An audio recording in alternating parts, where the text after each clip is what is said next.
بسم اللہ الرحمن الرحیم۔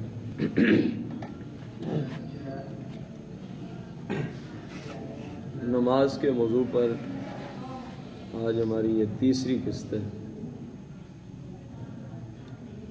نبی کریم اور رؤوف الرحیم علیہ الصلاۃ والتسلیم کی احادیث مبارکہ کی روشنی میں امام بیہقی نے حضرت عمر رضی اللہ تعالی عنہ سے روایت کی ہے کہ ایک شخص نے آ کے عرض کی، یا رسول اللہ، اسلام میں سب سے زیادہ اللہ کے نزدیک محبوب اور پسندیدہ چیز کیا ہے؟ آقا کریم علیہ السلام نے ارشاد فرمایا، نماز کو اس کے وقت میں ادا کرنا، نماز کو اس کے وقت میں ادا کرنا، اور فرمایا جس نے نماز چھوڑ دی اس کا کوئی دین نہیں ہے۔ جس شخص نے نماز چھوڑ دی اس کا کوئی دین نہیں ہے، کیونکہ دین کا ستون ہی نماز ہے، کیونکہ دین کا ستون ہی نماز ہے۔ اب غور کریں، حضور علیہ السلام جو شریعت کے بانی ہیں، ہر اعتبار سے مالک و مختار ہیں، آپ کا اتنا فرمانا کہ جس نے نماز چھوڑ دی اس کا کوئی دین نہیں ہے، یہ کتنا سخت وعید ہے بے نمازی بندوں کے ہاتھ۔ اور بے نمازی وہ نہیں ہے جو پانچوں نہ پڑھے، جو ایک بھی چھوڑ دے وہ بھی اس کے اندر آ جائے، یہ یاد رکھنا۔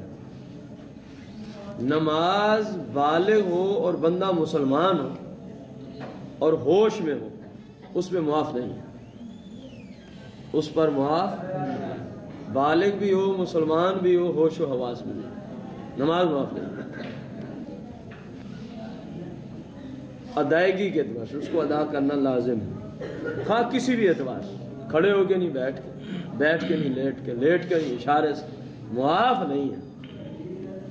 اسی لیے اتنا سخت فتویٰ دیا ہے کہ جو شخص نماز جان بوجھ کے چھوڑ دیتا ہے، فرمایا اس بندے کا کوئی دین ہی نہیں ہے،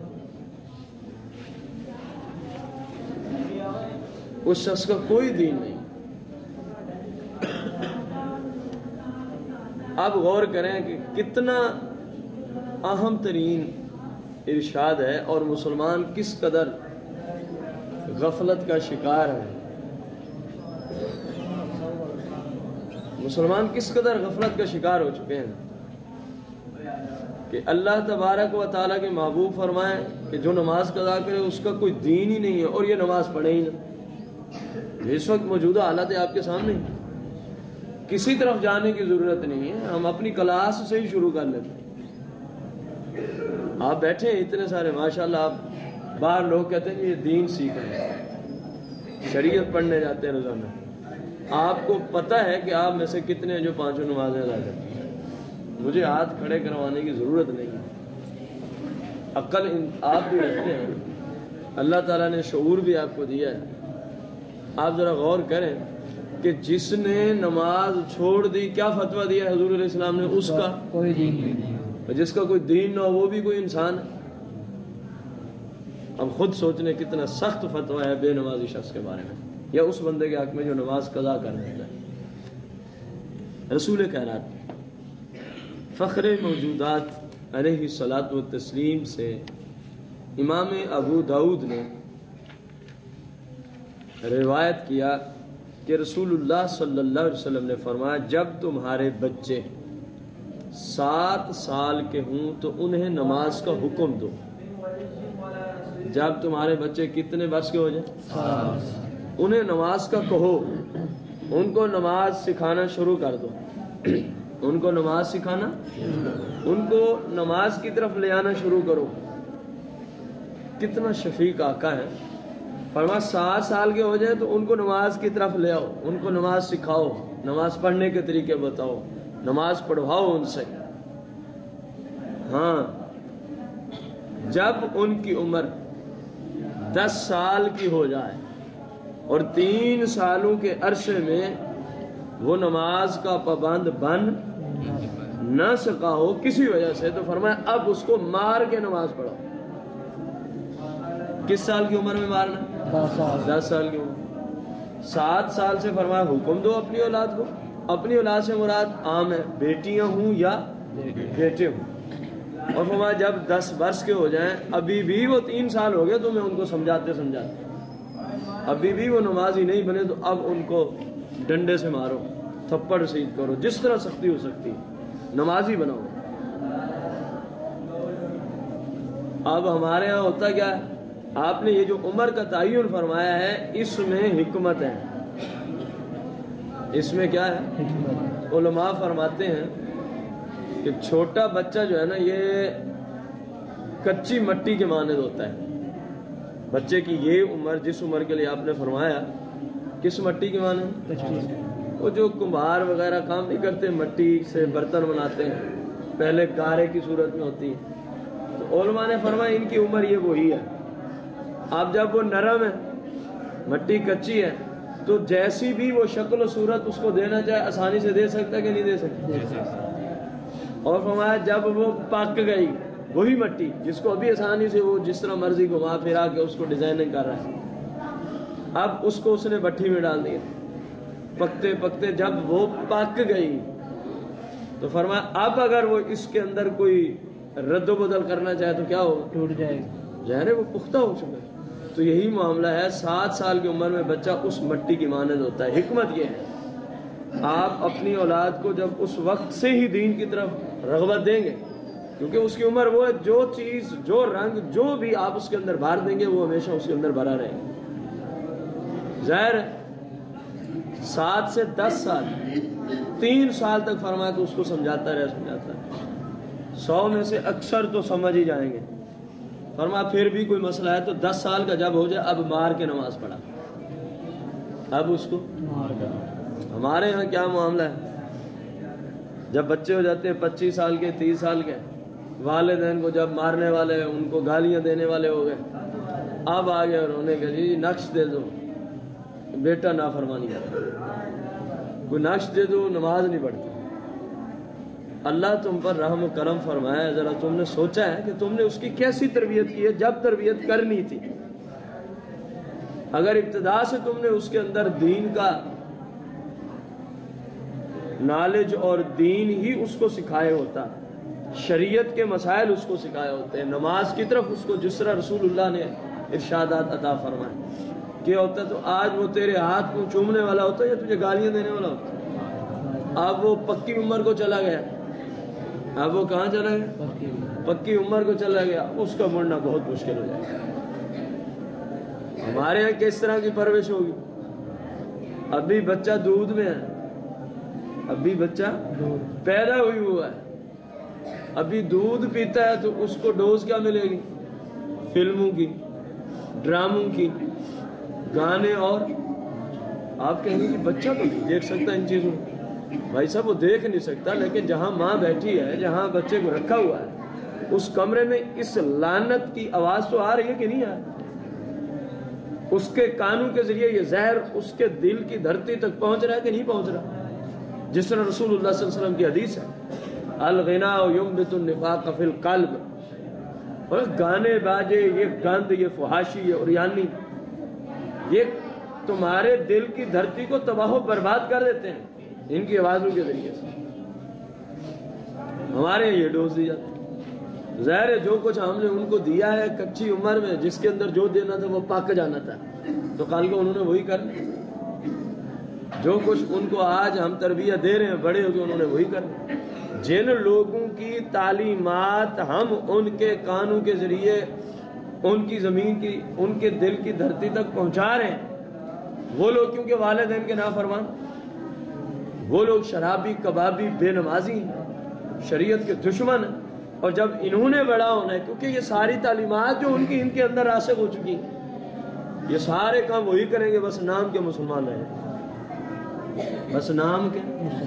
کیا ہی برکت ہو اس بچے کی زندگی میں جو پیدا ہو تو اس کے کان میں اذان اور دوسرے میں تکبیر کہی جائے، اور اس کے بعد جب ماں دودھ پلائے کوشش کرے باوضو، چلو نہ بھی ہو سکے تو کم از کم بسم اللہ الرحمن الرحیم پڑھ کے دروشی پڑھتے ہوئے اس کو دودھ پلائے، اور وہاں قرآن و سنت کی آوازیں آئیں، اس کے کانوں کے ذریعے اس کی دھرتی آباد ہوتی رہے، تو پھر دیکھیں جب وہ جوان ہوتا ہے دین کی طرف کس طرح مائل ہوتا ہے کہ نہیں ہوتا۔ جیسی آپ نے تربیت کرنی ہے ویسا اس پہ اثرات آئیں گے، یہ حقیقت ہے۔ ساری زندگی اس کو گند فحاشی اور یعنی کی آوازیں سنا سنا کے جوان کیا، ابھی بچے 10 سال کے ہیں، والدین خود ان کو جناب فلمیں لگا کے دیتے، باہر نہ جانا یہیں بیٹھے رہو، باہر نہ جانا یہیں۔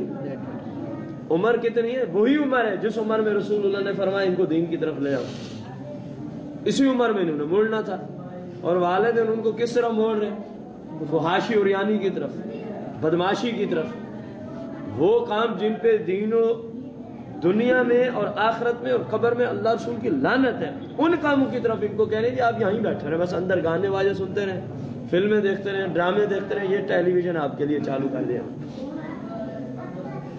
تو بھائی صاحب سارا قصور اولاد کا نہیں ہے، ابتدائی قصور والدین کا ہے کہ جنہوں نے ان کی جس طرح رسول اللہ صلی اللہ علیہ وسلم نے تربیت کے بارے میں ارشاد فرمایا اس طرح کی تربیت کی۔ اللہ تعالیٰ مسلمانوں کو اور خصوصاً جس کلاس میں بیٹھے ہم سب کو اپنی اپنی اولاد کی شریعت کے مطابق اللہ تعالیٰ تربیت کرنے کی توفیق عطا فرمائے۔ امام احمد روایت کرتے ہیں،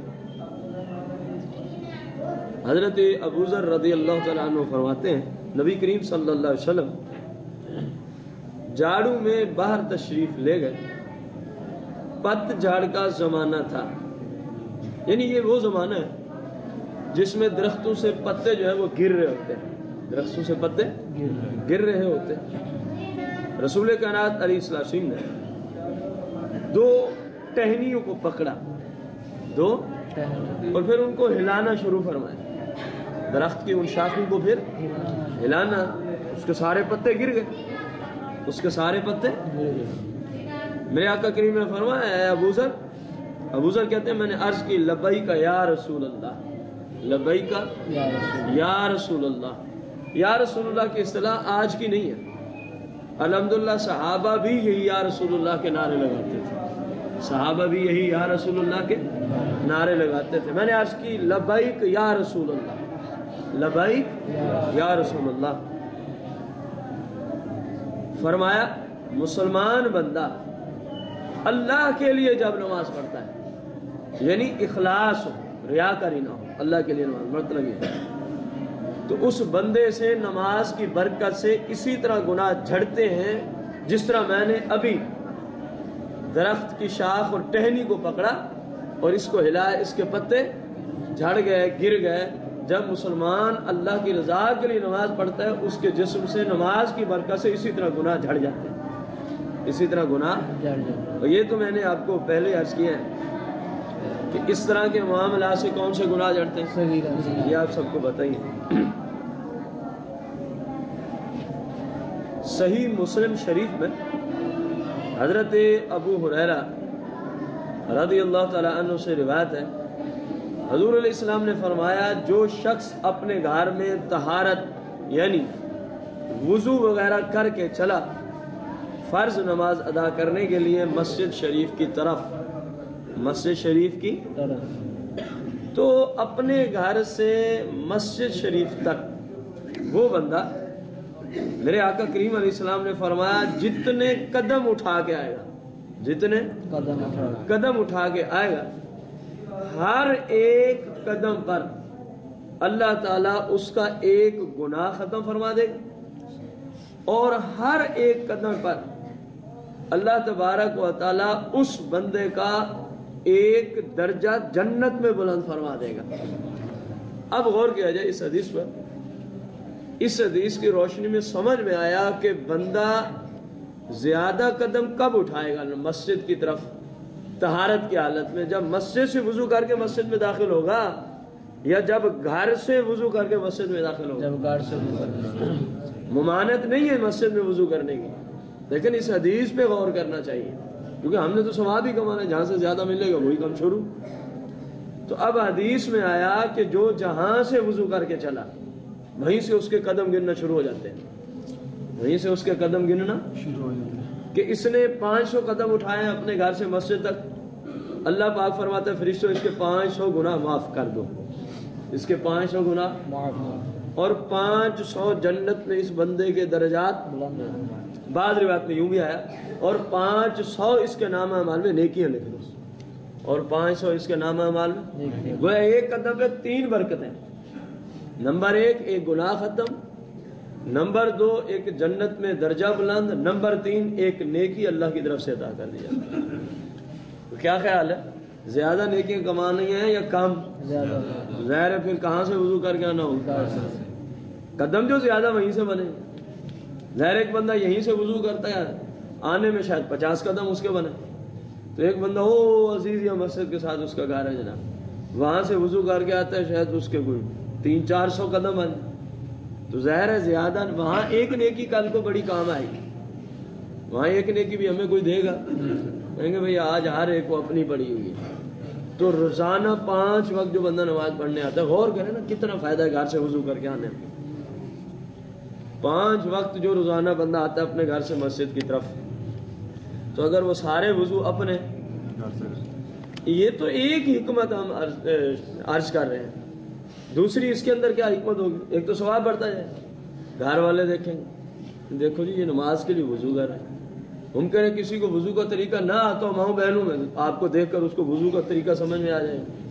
تیسری حکمت کیا ہو سکتی ہے جو ہماری ناقص عقل میں آ رہی ہے، گھر والے دیکھیں گے، بچے دیکھیں گے، اور اصول ہے کہ چھوٹے بڑوں سے اثر لیتے، چھوٹے بڑوں سے اثر، جب ہم گھر میں وضو کریں گے بچوں کو بھی یہ ایک ذہن ہے گا یار میں بھی وضو کروں، میں بھی اس طرح کا کام کروں، تو اس کی برکت سے گھر والے نمازی بن جائیں گے۔ یہ بھی ایک نیک شگون ہم نے لیا، نیک فعال لیا، یعنی بہت ساری برکات ہیں۔ تو اللہ تعالیٰ ہمیں ایسے کام کرنے کی توفیق دے جن میں اللہ زیادہ سے زیادہ ہم سے راضی ہو جائے، زیادہ سے زیادہ ہم سے راضی ہو جائے۔ رسول کائنات، فخر موجودات، مالک و مختار آقا غیب دان نبی علیہ الصلوۃ والسلام نے ارشاد فرمایا، جس کو امام احمد نے روایت کیا ہے حضرت خالد رضی اللہ تعالیٰ عنہ سے، رسول اللہ صلی اللہ علیہ وسلم نے فرمایا، جس شخص نے 2 رکعت نماز پڑھی اور اس میں اس سے کوئی غلطی نہ ہوئی، شریعت کے مطابق پڑھی، شریعت کے مطابق پڑھی، تو فرمایا ان 2 رکعتوں کے شروع کرنے سے پہلے جتنے گناہ بھی اس بندے کے ذمہ تھے، 2 رکعت نماز نفل کی برکت سے اللہ وہ سارے گناہ معاف فرما دیتا ہے۔ اللہ وہ سارے گناہ، مراد کون سے گناہ؟ یعنی صغیرہ گناہ اللہ معاف فرما دیتا ہے۔ اب غور کریں کہ کتنی برکت ہے صرف 2 رکعت نماز نفل کی، اور فارض تو نفل سے کھربوں درجے اہم ترین ہے۔ یہ تو نفل نماز کی اہمیت ہے، یہ تو نفل نماز کی اہمیت ہے، نہ جانے فرض نماز کی 2 رکعتوں کو اللہ کے یہاں سے کیا ثواب ملتا ہے۔ نبی کریم رؤوف رحیم علیہ السلام نے، امام طبرانی شریف کے اندر ابو امامہ سے روایت کیا ہے کہ رسول کریم صلی اللہ علیہ وسلم نے فرمایا، اللہ کا بندہ جب نماز کے لیے کھڑا ہوتا ہے اللہ کی رضا کے لیے، ریاکاری نہ ہو، شرط یہ ہے، تو اس بندے کے لیے جنت کے 8 دروازے کھول دیے جاتے ہیں۔ نمازی بندے کے لیے جنت کے یعنی جنت کے سارے دروازے اللہ تعالیٰ کھول دیتا ہے، اور اس کے اور اللہ تبارک و تعالیٰ کے مابین جتنے حجابات ہوتے ہیں، جتنے حجابات نمازی اور اللہ کے مابین جتنے یعنی پردے ہوتے ہیں، اللہ اپنی رحمت سے ان سارے پردوں کو ہٹا دیتا ہے، ان سارے پردوں کو ان حجابات کو ہٹا دیا جاتا ہے۔ اس کے بعد جو جنت میں حور عین ہے، یہ اس نمازی کا استقبال کر رہی ہوتی ہے، یہ اس نمازی بندے کا کیا کر رہی ہوتی ہے؟ استقبال کر رہی ہوتی ہے، جب تک کہ ایسی حرکت نہ کرے جان بوجھ کر کہ جس کا حرکت سے اسلام نے نماز کے اندر منع کیا ہو۔ جس حرکت سے اسلام نے نماز کے اندر جان بوجھ کر، یہ اصول میں نے آپ کو اس جملے کے تحت عرض کر دیا. ہر وہ کام جب تک نماز میں نہیں کرتا یہی نظام رہتا ہے کہ جس کام سے شریعت نے کیا کیا، نماز میں جان بوجھ کے اس کو کرنے سے منع فرما دیا، روک دیا. اب غور کریں، ایک جملہ آپ نے سنا ہے علماء سے کہ نماز اللہ سے راز و نیاز کی باتوں کا نام ہے. اس حدیث نے اس کو واضح کر دیا کہ اللہ اور اس نمازی کے مابین جتنے پردے ہوتے ہیں سب کے سب رسول اللہ نے فرمایا اللہ کیا کر دیتا ہے، ہٹا دیتا ہے. جس طرح وہ حدیث کے اندر آتا ہے، صحیح میں حدیث موجود ہے کہ اتقوا دعوت المظلوم، مظلوم کی بد دعا سے بچا کرو، مظلوم کی بد دعا سے، کیونکہ مظلوم کی بد دعا اور اللہ کے مابین جتنے حجابات ہوتے ہیں اللہ وہ سارے اٹھا دیتا ہے. اللہ وہ سارے، مطلب کیا ہے؟ علامہ بدر الدین عینی حنفی رضی اللہ تعالیٰ عمدۃ القاری شرح بخاری میں ارشاد فرمایا مطلب یہ ہے عدم الحجاب کا کہ اس وقت پردے نہیں رہتے، وہ مظلوم جیسے ہی بد دعا کرتا ہے اللہ اس کو قبولیت کا درجہ عطا فرما دیتا. تو فرمایا مظلوم کی بد دعا سے بچ.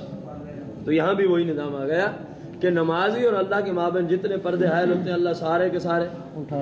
کس حالت میں؟ جب بندہ، جن کے پاس زبانیں ہیں وہ کہہ دیں، جب بندہ. اب غور کریں، نماز پڑھنا کتنا بڑا کام ہے، کتنی اہمیت کا عمل ہے، اور وہ کتنا بدقسمت ہے وہ مسلمان جو نماز نہیں پڑھتا.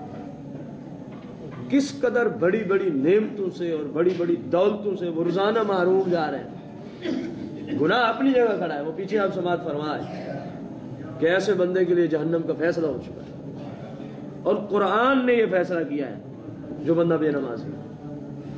حدیث کو تو چلو کوئی بے وقوف جاہل انسان جو شریعت کے خلاف اکثر بھونکتا رہتا ہے کہہ دے گا یہ حدیث ضعیف ہے لہذا اس کے مجھ پہ سزا نہیں ہوگی.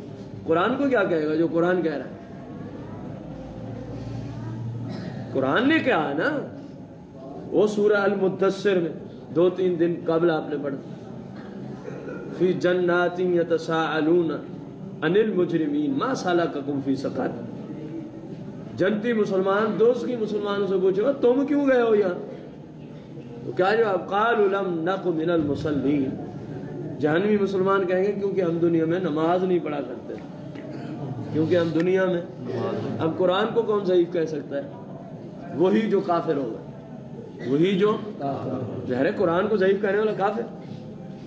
اب بھائی صاحب یہ قرآن کا فیصلہ سوچ لیں، نماز پڑھنی ہے یا قضا کرنی ہے. اللہ اکبر اللہ اکبر اللہ. رسول کائنات، فخر موجودات، مالک و مختار، غیب دان نبی علیہ الصلاۃ والتسلیم کا فرمان علی شان ہے. حضرت انس اس کو روایت کرتے ہیں، رسول کریم صلی اللہ علیہ وسلم فرمایا سب سے پہلے قیامت کے دن بندے قبر والے زندہ ہوتے ہیں، محشر کو زندہ ہونا ہے.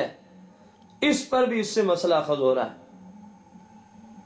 ادخلوا آل فرعون اشد العذاب، فرعون والوں کو سخت تر عذاب میں داخل کرو. اللہ فرشتوں کو حکم دیتا ہے. تو عذاب مردوں کو نہیں زندوں کو دیا جاتا ہے جو اس عذاب کی سختی کو، شدت کو محسوس کر سکیں. اب اتنی ساری قرآنی آیات بینات اور احادیث مبارکہ سے اظہر من الشمس واضح ہو رہا ہے کہ کفار بھی اپنی قبر میں زندہ ہوتے ہیں. اب وہ کیسا لا علم شخص ہے جو مسلمان ہونے کے ساتھ ساتھ کہتا ہے قبر میں کوئی زندگی نہیں ہے. معاذ اللہ قبر والے مٹی سے مل کے خاک ہو گئے، ختم ہو گئے. یہ قرآن و سنت سے دوری کی علامت و نشانی ہے اور کچھ بھی نہیں ہے. تو اللہ نے فرمایا کہ کافر قسمیں اٹھاتے ہیں کہ اللہ مرنے والوں کو دوبارہ زندہ نہیں کرے گا. اللہ نے فرمایا بلا وعدن علیہ حقا، کیوں نہیں، اللہ کا وعدہ سچا اس کے ذمہ پر ہے، ولکن اکثر الناس لا یعلمون، ہاں اکثر لوگ جانتے نہیں۔ آیت نمبر 39 میں فرمایا لیبین لهم الذی یختلفون فیہ ولیعلم الذین کفروا انہم کانوا کاذبین۔ یہ اللہ قبر میں زندگی دے گا، پھر محشر کے دن اٹھائے گا۔ اٹھائے گا کیوں؟ اس لیے کہ انہیں صاف بتا دے جس بات میں وہ جھگڑتے تھے، اور اس لیے وَلِيَعْلَمَ الَّذِينَ كَفَرُوا، اور اس لیے کہ کافر جان لیں انہم کانوا کاذبین، کہ کافر ہی جھوٹے تھے۔ قیامت کے دن یہ کافر جان لیں گے، قبر میں یہ کافر جان لیں گے کہ ہم جھوٹے مسلک پہ تھے، ہم جھوٹے مذہبوں کے پیچھے پڑے تھے، کبھی آگ کی پوجا، کبھی بتوں کی پوجا، کبھی چاند و ستاروں کی پوجا، ان سب کی آنکھیں کھل جائیں گی۔ آیت نمبر 40 میں فرمایا انما قولنا لشیء اذا اردناہ ان نقول لہو کن فیکون۔ فرمایا یہ کافر کیا کہہ رہے ہیں؟ یہ کہہ رہے ہیں کہ اللہ دوبارہ اٹھا نہیں سکے گا، مرنے والوں کو اللہ زندہ نہیں کر سکتا۔ فرمایا ہماری تو شان یہ ہے، انما قولنا لشیء، جو چیز ہم چاہیں، اذا اردناہ، جب بھی اس کا ارادہ فرما لیں، ہم چاہیں، ان نقول، تو ہم اس سے فقط اتنا فرماتے ہیں، لہو، اس چیز سے، کن، ہو جا، فیکون، فرمایا وہ تو فوراً ہو جاتی ہے۔ ہماری قدرت کا عالم یہ ہے کہ کن سے، لفظ کن سے، کاف اور نون،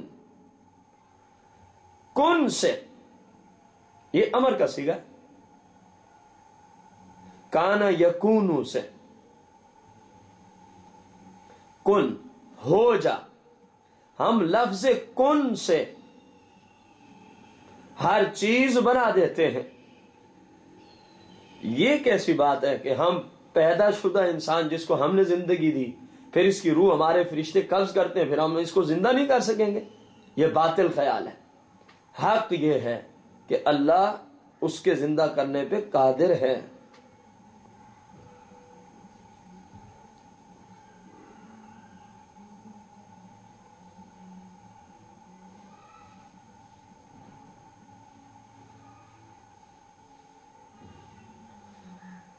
آیت نمبر 41 میں فرماتا ہے والذین ہاجروا فی اللہ من بعد ما ظلموا لنبوئنہم فی الدنیا حسنہ ولأجر الآخرۃ اکبر لو کانوا یعلمون۔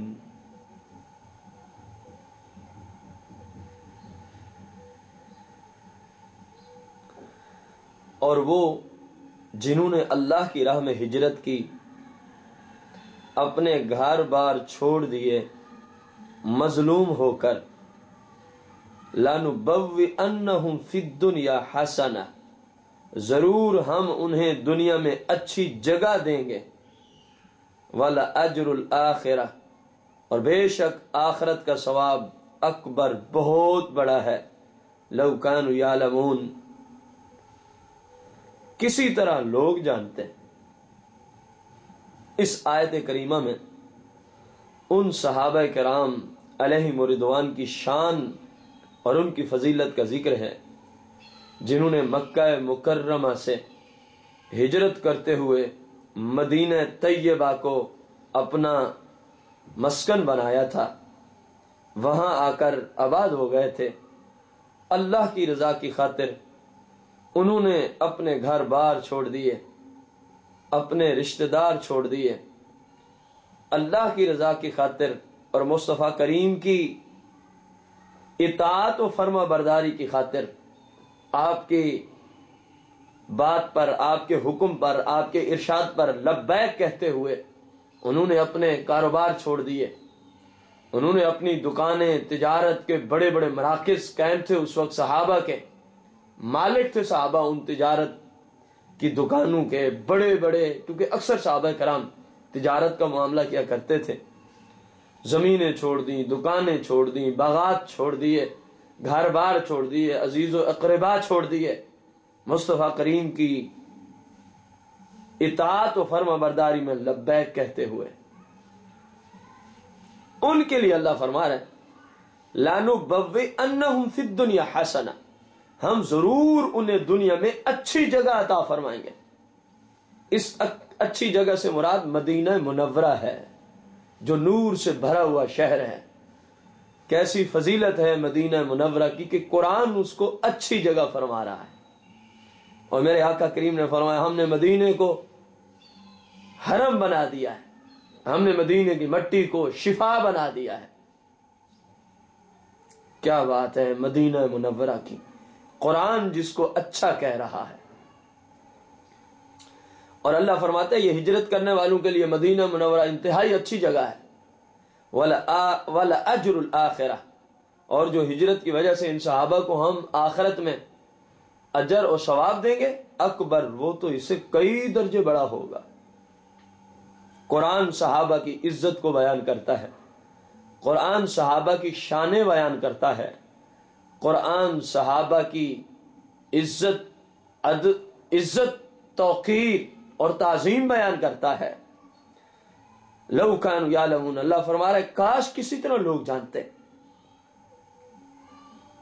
اس سے معلوم ہوا کہ جو لوگ صحابہ کرام علیہم رضوان کے خلاف زبان درازیاں کرتے ہیں، حقیقت میں وہ قرآن کو جھٹلا رہے ہیں۔ صحابہ کی شان میں گستاخیاں کرنے والوں کا اسلام سے کوئی تعلق نہیں ہے، کیونکہ صحیح بخاری مسلم میں حدیث موجود ہے، قال النبی علیہ الصلاۃ والتسلیم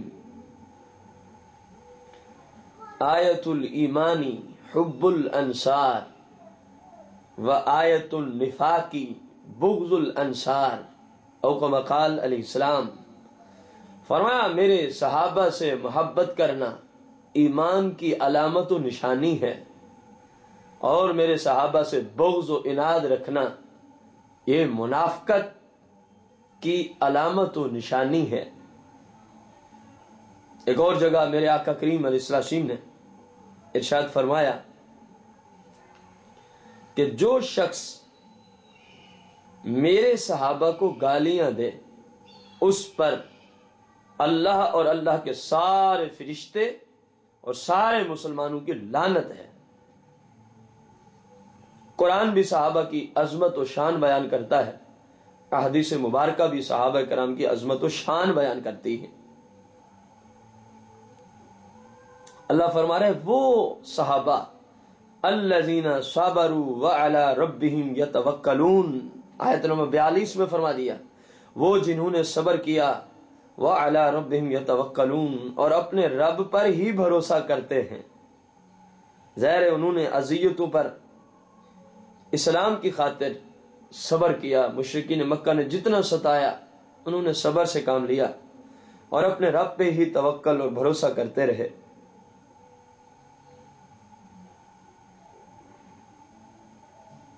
اس آیت سے معلوم ہو گیا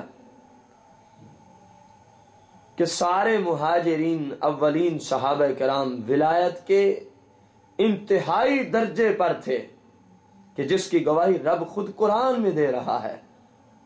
کیونکہ یہ آیت مکی ہے اس لیے اس آیت سے مراد صرف مہاجرین اولین ہی مراد لیے جا سکتے ہیں صحابہ کرام میں سے۔